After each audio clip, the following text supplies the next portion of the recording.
You ask Tiger to solve. This deals with linear equations with one unknown. The final result is x equals -2. Let's solve it step by step. Simplify the expression. Multiply the coefficients. Expand the parentheses.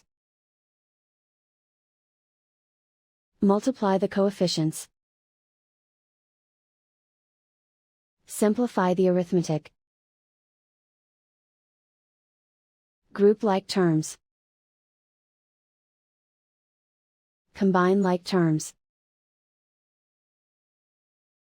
Group all constants on the right side of the equation. Add 2 to both sides.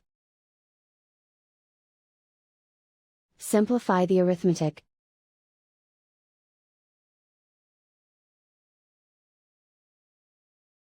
Isolate the L. Divide both sides by -18. Cancel out the negatives. Simplify the fraction. Move the negative sign from the denominator to the numerator. Find the greatest common factor of the numerator and denominator. Factor out and cancel the greatest common factor. And so the final result is x equals -2.